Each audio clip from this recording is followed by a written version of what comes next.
सर्वे गीता प्रेमी साधकों को सादर प्रणाम के साथ जय श्री कृष्ण। अध्याय 5 श्लोक क्रमांक 17।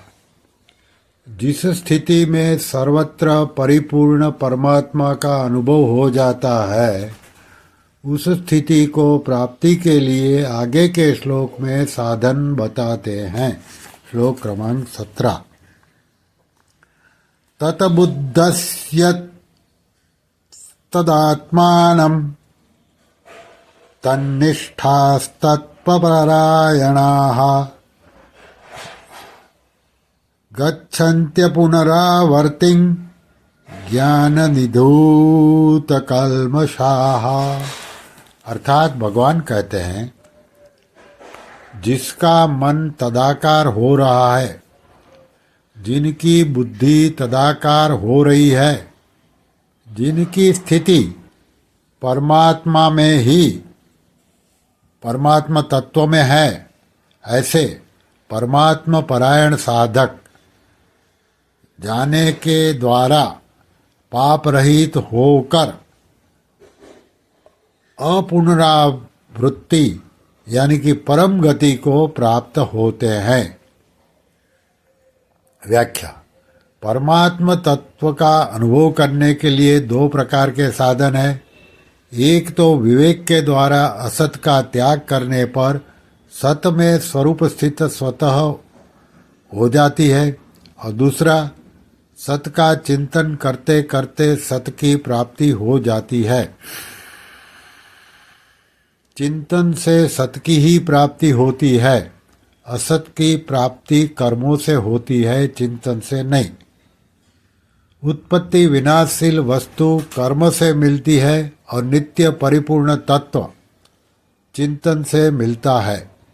चिंतन से परमात्मा कैसे प्राप्त होते हैं, इसकी विधि इस श्लोक में बताते हैं।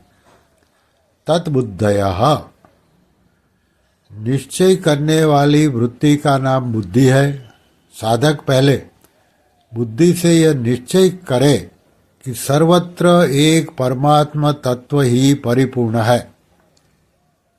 संसार के उत्पन्न होने से पहले भी परमात्मा थे और संसार के नष्ट होने के बाद भी परमात्मा रहेंगे। बीच में भी संसार का जो प्रवाह चल रहा है, उसमें भी परमात्मा वैसे के वैसे ही है। इस प्रकार परमात्मा की सत्ता होने पर मैं अटल निश्चय होना ही तद्बुद्धयः पद का तात्पर्य है। आगे है तदात्मानः। यह आत्मा शब्द मन का वाचक है। जब बुद्धि में एक परमात्मा तत्व का निश्चय हो जाता है, तब मन से स्वतः स्वाभाविक परमात्मा का ही चिंतन होने लगता है।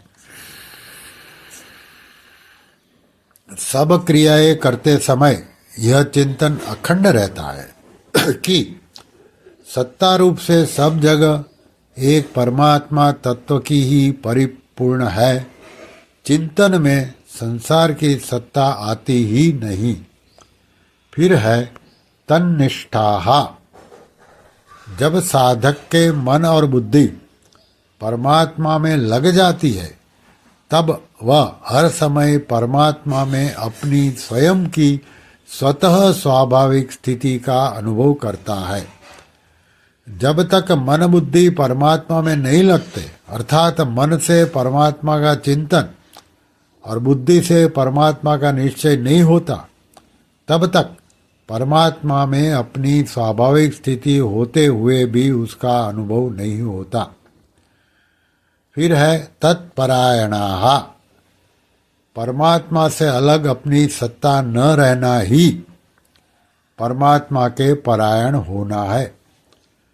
परमात्मा में अपनी स्थिति का अनुभव करने से अपनी सत्ता परमात्मा की सत्ता में लीन हो जाती है और स्वयं परमात्मा स्वरूप हो जाता है।